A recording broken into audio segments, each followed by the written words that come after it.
Hey guys, well here we are with yet another interesting binding, and I'm redoing this because I realized that I should have cut my strip at 2 3/4 of an inch, and then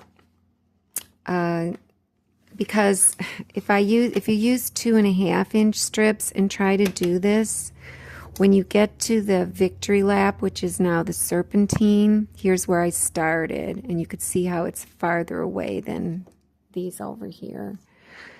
You're going to bang into the binding. You could see I banged into the binding. So you have to start your line in more. So how do we start your line in more? You make the binding wider. And I tried it so many different variations, 2 5/8, and making just a slightly bigger seam allowance. Well, that didn't cut it. I did 2 3/4 and did like a 3/8 seam allowance, but that just took me back to square one. And so I'm going to just do the 2 3/4 with the 1/4 inch seam allowance. I already tried it once. I tried it, where did I try it? Right here on this one. So it's a nice distance. My victory lap is a nice distance away from the straight line. So the straight line gets stitched first. Then when you're all done, you can do this victory lap. You could do any decorative stitch really, but you don't have a whole lot of room between this and the binding on the back. So this is the stitch. I'll just turn it over this way. So this is it. So you only have like a 1/4 inch to put your decorative stitch. So this is 2.5 millimeter stitch width. And so it's about 3 mil is about 1/8 of an inch. So this is a little less than 1/8 of an inch from top to here. And this is about 1/4 of an inch. So then I have like 1/8 up here and 1/8 down here left. So I'm just cutting it, And I did do one where I actually stitched on the binding. This one here. So this would be a different scenario altogether. You'd still stitch your victory lap. Now this is at 2.5 inches though. And then your Serpentine, though, your victory lap is totally different, and I specifically made it so it would go on the binding. That's scary too, you got to be right in the center. And here's the formula for that. That second victory lap is, I used my open toe foot. And I used it with my brother shank adapter because I have to use my Serpentine.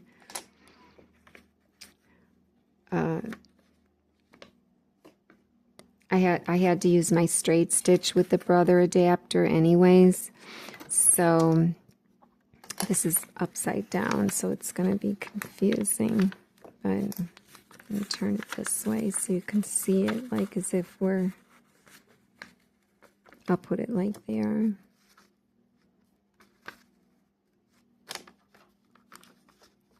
So, yeah, probably messing this up. So anyway, so you stitch this just like normal, stitch the back 1/4 inch, flip to the front, put your bi-level foot on. It's 0 on the stitch width. The foot is all the way to the left. 2.5 millimeter stitch length, and then when you're all done with that binding, you do this, and you put the open toe foot. You line the inside of the right edge of the open toe foot to the edge of the binding. So it's over here now. Instead of lining up here like we normally would on all my other binding videos, we line up here. So really what you want is a right bi-level foot for this idea. So I only have the left bi-level foot. That's how I did this. But if you want to do this, you really want a right bi-level foot. Oh, shoot. I lost it. That, this foot, this clear foot, it's a somewhat bi-level, but not really. You know, it's just like your regular satin feet where it has a groove in here for decorative stitches, but it's on both sides. So it's not really the greatest, but it does hook in a little bit. And then my stitch width is at 2.5 mils. So I have a 7 mil machine, so 3.5 mils is my center. So I'm at 2.5 mils on my stitch width, so my needle gets moved over. So if you want to think of it this way, if I have the foot on like that, and let me grab a pointer or something. I can't grab it. And if I zoom in, I think I'm going to zoom in way up here. Let me see. Yeah. But normally, I know this thing's going to pop out of my hand. Normally, 3.5 mils would be in the center of this foot. So the center of this foot is like right there. So 1 mil over, 2.5 mil stitch width is, like over just slightly left of center, which puts us right here. So that 2.5 mils is the center of this. It's not this tip and it's not that tip. It's the center of it. So that's if you want to do it that way, so that's still 2.5 inch strips. But if you want to do it this way, the right way, this is incorrect. These are too close together. I don't like the way that looks. And I had to kind of wing it because I noticed I was using the wrong size strip. If you want to do that and have it look like this one here, I'll turn it the other way so you could see. So you'd have it look like this one here, where they're a nice gap, a nice 1/8 inch gap. Oh, let me zoom back out. So you got a nice 1/8 inch gap here. If you want this effect, and then when you turn it over, I'll just flip it over like this. Here's your first row of stitching, and then here is your serpentine. It leaves you about, a 1/16 of an inch from the binding. It's pretty close. So, but you have to cut a 2 3/4 inch strip, or else you'll bang into the binding when you do the serpentine. So that's what this is. It's 2 3/4, and then I'm going to show you how I did it with this little piece here. This little bit that I have left of this sample. And then I was going to do it on a real sample once I really got my bearings together. I have it all ready to do on this sample. But I just wanted to test it and make sure. And I want to do something different with the corners. I think when I get to the serpentine, when I do the corners on the serpentine step, for this one, not this one. Here it is again, but this one for some reason worked out, and I don't know why. At 2.5, but it's not working out now for me. So that's why I went to 2 3/4. But for the serpentine, when you get to the corners, like you'll see on this one that I did, that I had to kind of wing it, the corners are always going to be different because of the serpentine. You never know how it's going to land. So I'm going to try to mark my next sample, the big one, a 1/2 inch before the corner. I'm going to switch to a straight stitch here, straight and then straight, 1/2 inch and 1/2 inch, and then go back to the serpentine. I'm going to just see. I tried to do it on this one in the corner, but there wasn't enough. It's not much of a corner, you know, so my serpentine was like a bubble. So this is straight, and then this is straight. But I don't know if I'm even going to do that. And I don't know if I'll ever do this because of the fact that it's funky in the corner, or I just may let it be funky in the corners, however it ends up. I don't know. But I'd like to figure out some sort of system for the corners. So I have my 1/4 inch foot on, and I don't know if I should zoom in here. Let's see what happens. I mean, I could try to tilt it down a little. Let's see. I wonder if I could just spin it. No. Let's see.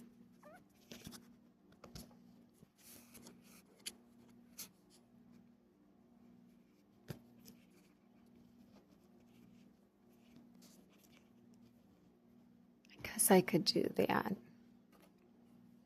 And if I get it in the center of the screen, it'll focus in better. This is a new camera, and I still don't know if I like it. So I'm at 1/4 inch. I'll do a needle down, do 1 forward and 2 back, and go for that. And then I'll stop when I get over 1/4 inch from the edge, a heavy 1/4 from the edge. So I put my fingernail here, and I watch when this notch, right before that notch, there is a notch on your foot that tells you when you're 1/4 inch from the edge. Well, I stop before I even get to that notch. Whoops, whoops, whoops. And then I'll just backstitch. I don't veer off the end or anything. Backstitch 2 and then 1 forward, something like that. So these corners are going to be so stupid and hard to do. So I'm just going to kind of whip through them the best I can. I don't know why I made this so skinny, because I'm trying to get rid of all my scraps, and I'm using my scraps to practice stuff. So I'm just kind of winging it. And I usually put something behind there, somewhere over here, usually my thicker one. And I'll go 1 forward, usually 3 or 4 back. And then again, this corner is going to be not much of a corner. So I'll put my fingernail there. That way you don't have to be perfect. It's just my fingernail is before that line. And then I'll backstitch 2 and 1.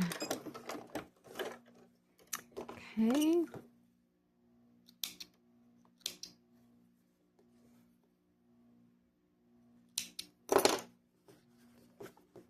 Look at this dumb corner.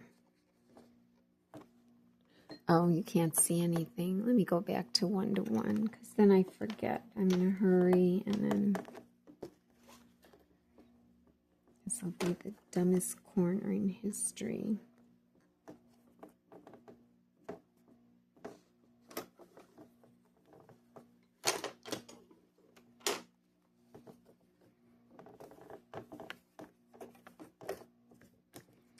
usually like to get that ready. And I have to get those pieces of those strips out of the way. I line it up so it's halfway between the back line and where the needle is.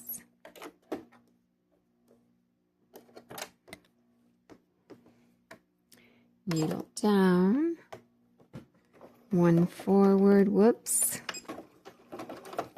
2, 3, and then I have to make sure I don't stitch this down because this isn't really a quilt. It's like practice. Binding school.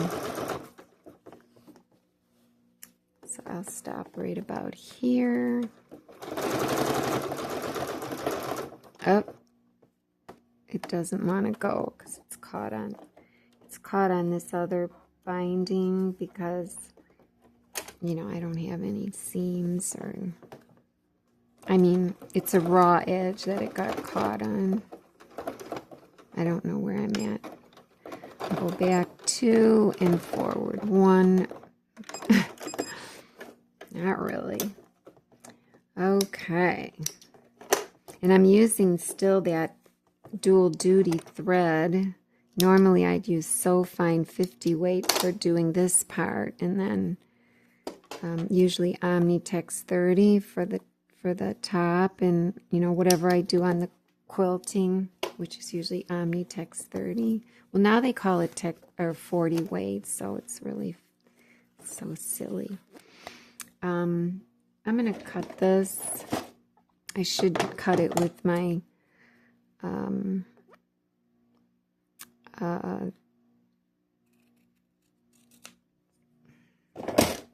you know, pinking shears. Since it's just practice and I'm going to have raw edges and stuff. So now I'll iron this flat. So all of this will just get pressed and ironed to the front. The corners and everything. So I'll do that. Should have an iron ready.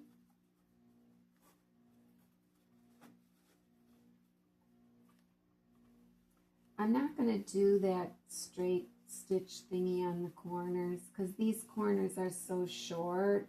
This one side is so short that it doesn't even matter. It's going to look stupid no matter what.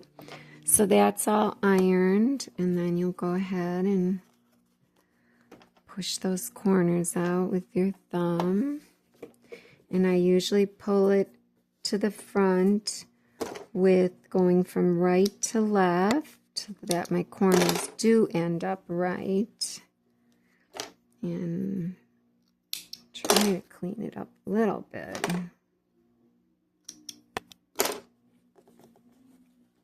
So from right,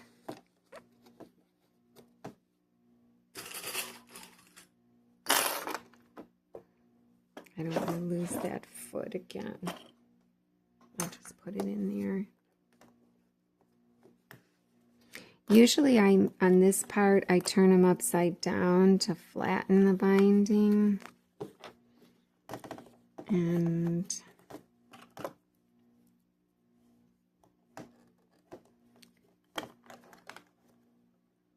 push that in and put a clip here. And then usually I put a pin there, one of my longer pins, but I'm going to have to put a short pin here. I usually go into the fold, but usually my fold doesn't overhang like it's coming too far this way. So I'm going to push it with the tweezers a little bit better. These work really good. And make sure this is pushed up. So if you slide your tweezer up as you're pulling this, It should be better, but it obviously didn't. Probably because this has to be pulled up. This always goes down for some reason.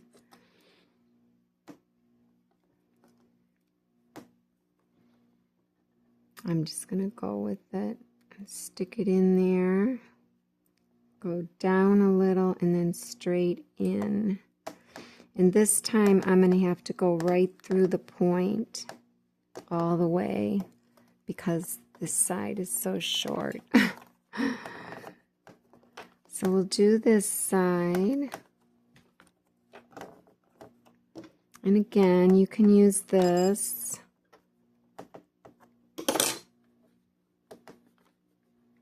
Now this one is more how it usually looks. See how it's way up there? And then I just clip it and then go ahead and get all this junk out of here. And when I take my pin now,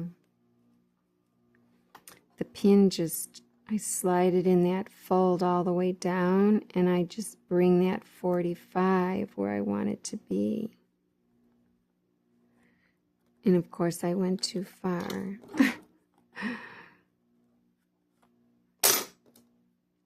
This is so stupid because it's never going to look right in this kind of a side. But I made a box. So these are all messed up. So I have to go all the way through, otherwise, you know, and I might have to take it out as well. Because, you know, I have to make my first stitch, so I'll put a pin in when I first get started. Not all the way, I'm trying just to stay in the binding. Okay. And I have to go to my brother's shank adapter because this aftermarket foot says it's for Janome, but it's not, of course. They always say that, and it never is. This left bi-level foot, it's lower on the left side, so it can hook in here to this left, to this edge. It's not for Janome. It says it's for Janome and brother. Don't believe them. When they say something is for Janome and brother, there's no way. It can't be for both because Janome and brother have different feet. They land differently, everything. And I don't think Janome has, they might have come up with the bi-level foot for 7 millimeters, but I think it was just for the 9 millimeters, but then, did I just put the same foot back in because I'm talking? Oh, I'm so silly. That's too funny. I think they came out with a 7 millimeter for the Janomes, a 7 millimeter left bi-level foot, not the right, but the left. But you know what? It looks just like this foot, so I don't know. If I use this foot with the Janome shank adapter, the needle will hit this back. It doesn't really hit it, but you could tell it's like touching it and then maybe bending a little as it goes down. It's too dangerous. So this is a brother aftermarket shank adapter, and it still gets close back there, but it doesn't hit. But it's pretty close. So we'll use this foot, and the needle will go all the way to the left, 0, 0. So I'm actually going to pull up a pattern because the pattern I pull up lets me make a tie on and a tie off. So I know you can't see me pulling it up. Every machine is different, but I'm going to go into my patterns. Even though this isn't the right pattern, I move the needle all the way to the left. See, it's moving. And because I'm in pattern mode, it'll make a tie on, but for straight stitches, it doesn't. For some reason, Janomis don't do that, or this one at least, this old Janome. So, but I can still make a tie on by hitting the back stitch button. So I'm going to just put it on that needle for a minute, and I'm going to do a needle down. Once the needle is down, I'll lift up and take that out. I just didn't want it to get distorted. So now that the needle is down, I'll hit the back stitch button and press my foot pedal, and it'll do a locking stitch. But then it stops because it thinks you're at the end. So then you just start stitching. And so this will stitch my straight stitch. And I keep either this finger or this finger on the edge here, and then one on top. It all depends on what I think I need to do. So I'll take these out as I get like 1 or 2 inches away, more like 2 inches. Now this, I have to take this out, and I'm probably going to bang into this.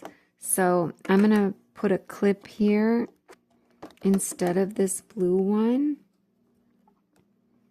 and just take it out for now. And then I'll just kind of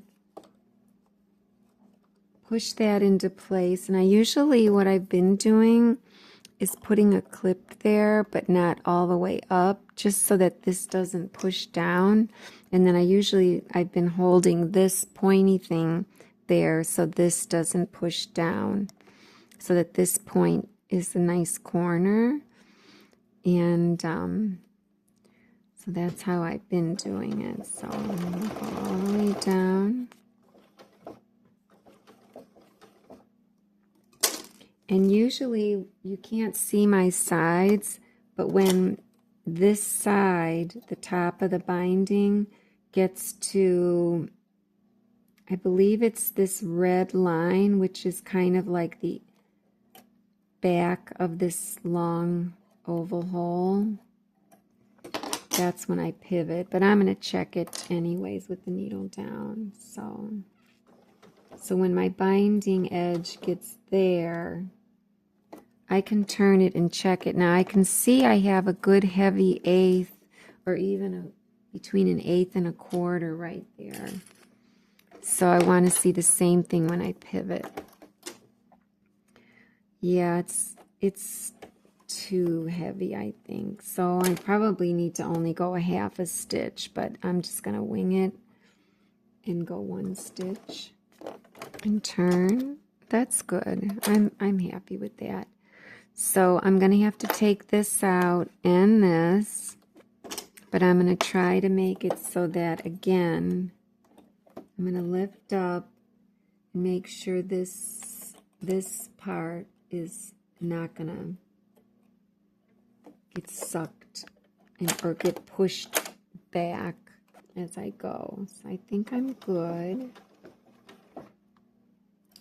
So this binding edge is already by this red line. So let me zoom in. So on this foot, this binding edge, when it meets this line for this particular stitch we're doing, that's when I should pivot. So let's see if I'm right. I'm right on, because this is lined up with the inside of this part of the foot. So then I'll take these out and make sure everything looks good and straight. It almost looks too wide down here. So I'm just going to hold it like that.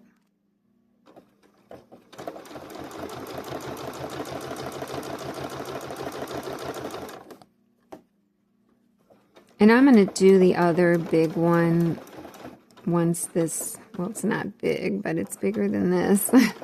Once I test this and make sure it's right. So I'll just go 1 more and then I'll lock it. Okay. Now since these are samples, I'm just going to cut them, but normally I would do a tie off in berry. and I'm just going to cut them. Not bad. Not a bad corner.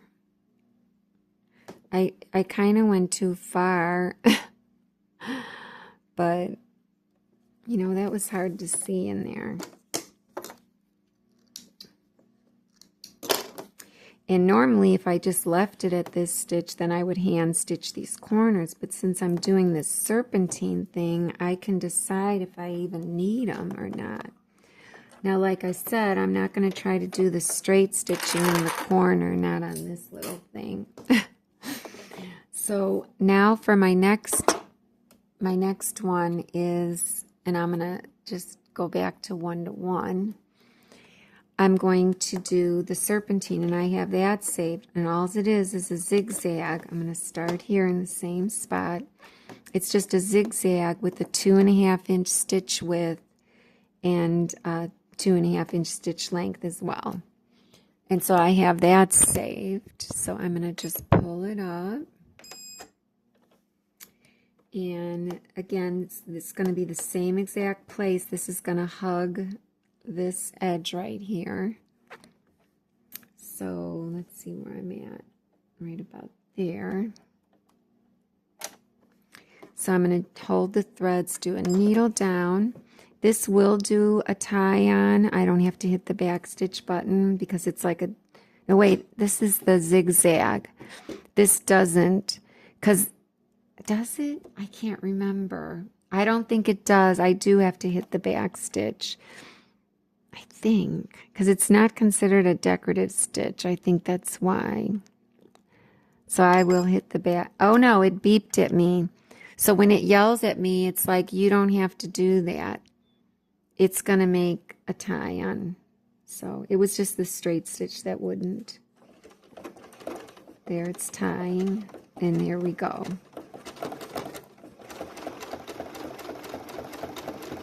So I'm just kind of making sure that this is, I've got my finger here to make sure that everything is pushing up against this left bi-level. Now with this, normally,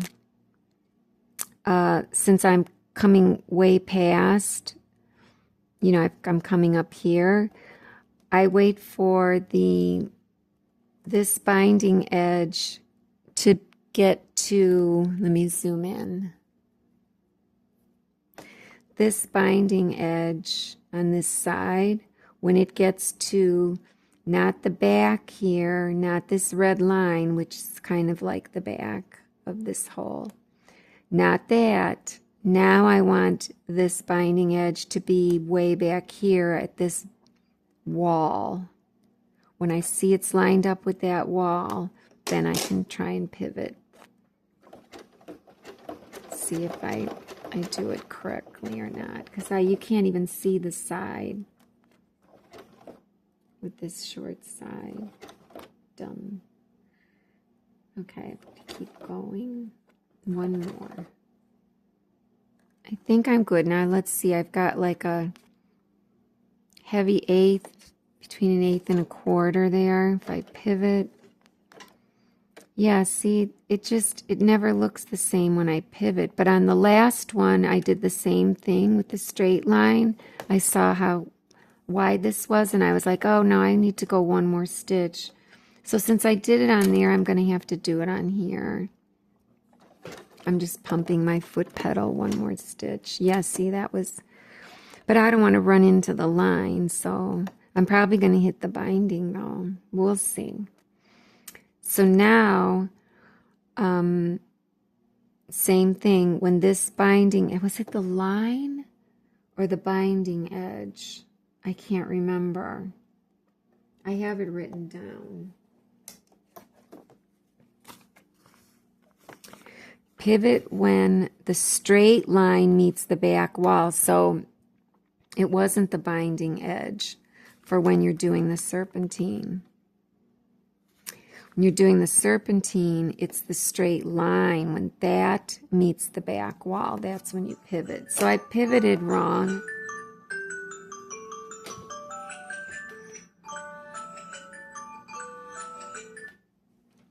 Although I might have pivoted right because I thought I went too far, so I think I did do it right. So let's see. See if I can do it. So here's the line, and I'm waiting for that line to meet this back wall.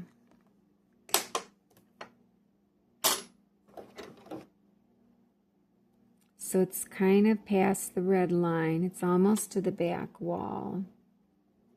I'm just going to pivot for a minute and see what it looks like. Yeah, that's not enough. So I'll go one more stitch and it'll hit the back wall then, this line.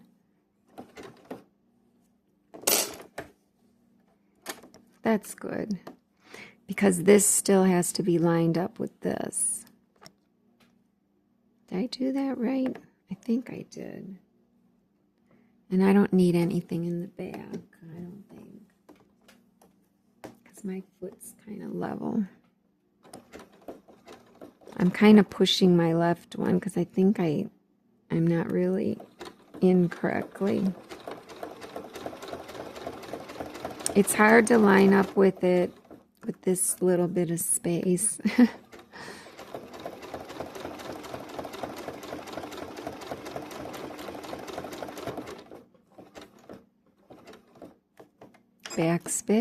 Back stitch button to tie off, hit the foot pedal.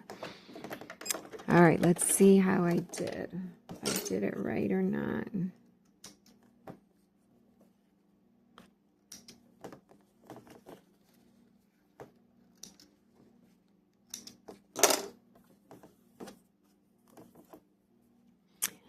Okay. Oh, that doesn't look too bad, leaving it like that. I'm just going to leave it then in the corners. It's not bad looking. Now, do I have to still hand stitch this? I don't know, maybe. Because that is quite a gap there. So, there's the front. So cute. But let's see what the back looks like. Oh, I had just enough room. Oh my God, it's perfect. I was worried because the last time I tried it, I was really close to the binding, but that's because I ripped the binding out so many times and spritzed it with water, and it was starched already and it probably shrunk. This is absolutely perfect. That's exactly what you want to see. So this was your first line, and then this is your victory lap, and it's not on your binding.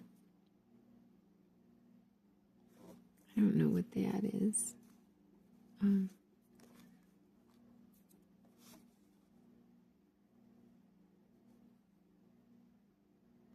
Perfect. These corners could use a little help. That is so pretty. I could live with that. So that's yet another binding. A really cool off-the-wall binding that takes double work. Because you have to stitch this first and then do your victory lap. But it's a different victory lap.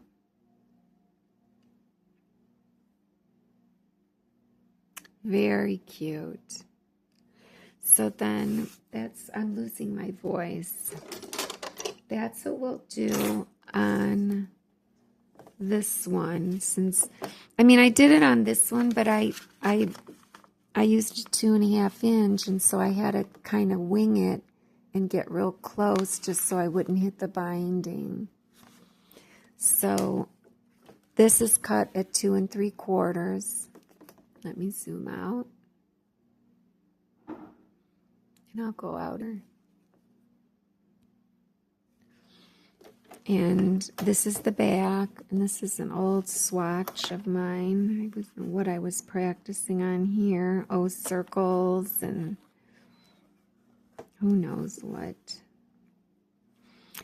But So I'll stitch to the back, 1/4 inch, flip to the front, and then do the straight stitch, and then do the serpentine, which will be my new victory lap. So totally different than my other ones. So when I get my voice back, maybe tomorrow, I'll do that. Because my my other ones, the victory lap was, I don't know if I can get that all under there.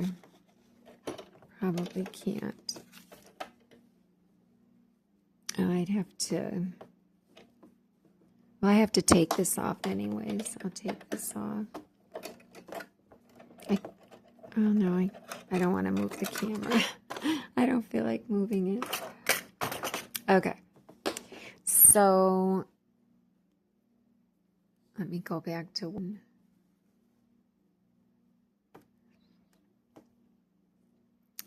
You may or may not be able to see this, but on these two, my original stitch, let me just grab the one I made a mistake on so at least you could see it. Okay. Now I'll do the one I just did. Where is it?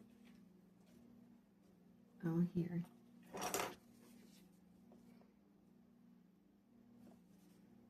Because it's so pretty. So I'll just put that there. So, and I'll zoom in a little bit. Oh no, I'm at 1:1. If I zoom in, you can kind of see it. Kind of.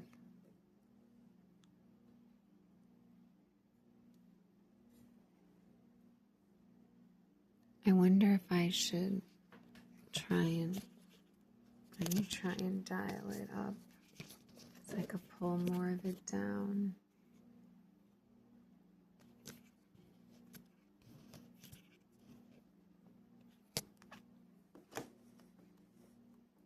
Okay.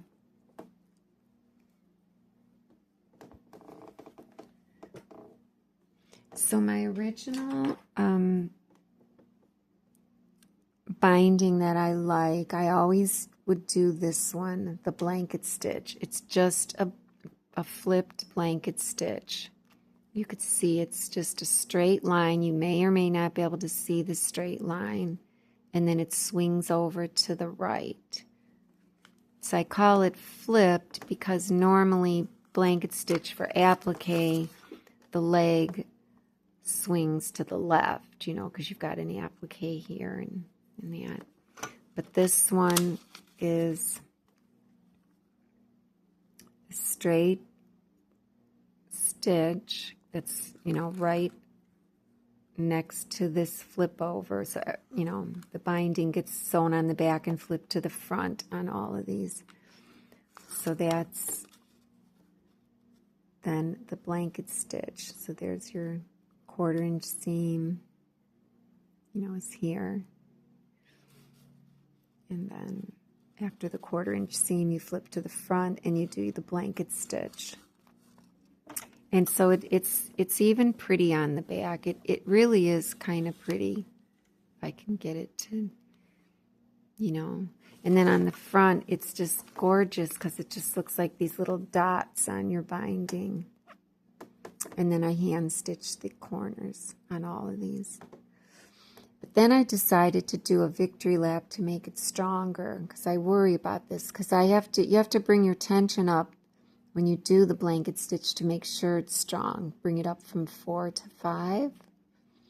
So then I'm like, I'm going to do a victory lap after my blanket stitch. And so that's what this is. So when you're all done with the blanket stitch, you got to put the quilt back in the sewing machine and do the victory lap. Okay. And I just fell in love with it, even though it's so much work. Now this corner doesn't look good, but That's because that was when my corners were, this corner right here was getting pushed down. So when you come to it, you have to make sure you hold it up with your stiletto or whatever. I didn't do that there. So, and then on the back, it just looks gorgeous. Because it looks like it was meant to be. Now here I got really close. Here's my victory lap, the straight line, but it looks like a border. Here I'm far away. It looks like my 1/4 inch seam allowance here was not a 1/4 inch. That's probably why I came so close to it. So zoom out on that. So it just looks like a, you know, like a border around it. It just looks like it's meant to be. It's so pretty. So then I got obsessed with them and making other victory laps. And so then, but before I got to this one, okay, I decided, you know, I'm going to try and just do the straight stitch and the blanket stitch all in one step. That way I won't have to do 2 steps. So what is that? That's a regular blanket stitch, which you see here. So now the straight line, instead of it being next to the binding, it's on the binding, as if, you know, one of these that everybody does. But it still flips over and does the leg, just like applique. And I like the idea of it because it makes it secure. You don't have this lip here, you know.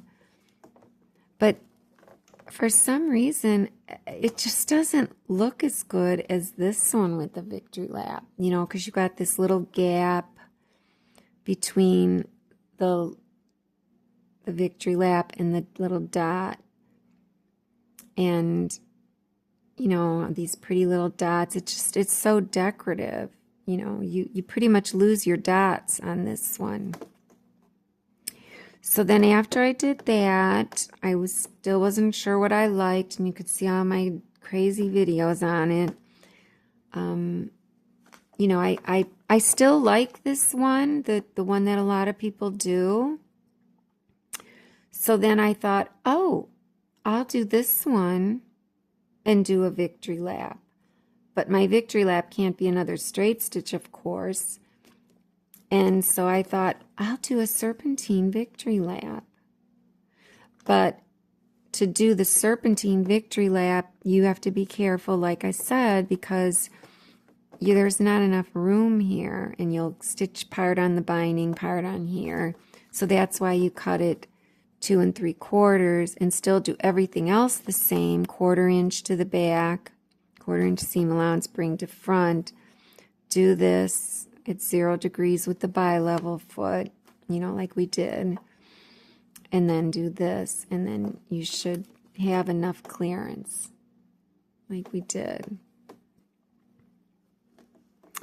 So I have just been going down so many rabbit holes. And then, because then there's the other one then that I showed, wherever I put it.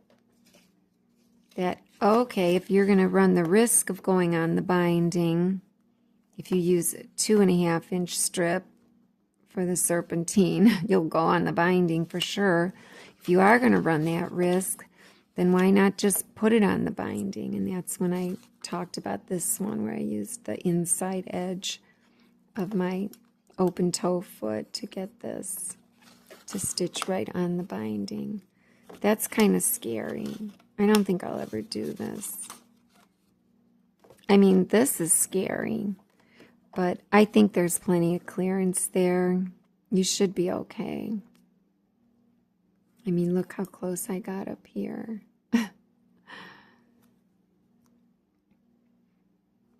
Well, if you think about it, look at how far in I came with my line, remember? my line I came in so far, too far. And then I was like, oh, well, I have to stay out because I did that. So that's why I came so close. And you wouldn't really want it any wider than 2 3/4, I don't think. Although I think on a linen quilt, I decided to go 3 inches for some reason. So now I have another one to do and to add to the series. Well, 2 if I do this one, but so we'll do this one on this maybe tomorrow or the next day or whatever when I get my voice back. This is kind of ugly with that green thread. I was just practicing. It really looks bad. I was working with my circle rulers. But the whole thing is kind of ugly. I don't really like it. But there's swatches that you want to get rid of. So we're going to use it as a sample. We'll do that next. All right. Well, there you go, everybody. Another long video. And like I said, here's the one that I messed up where I had to wing it, but then they got too close.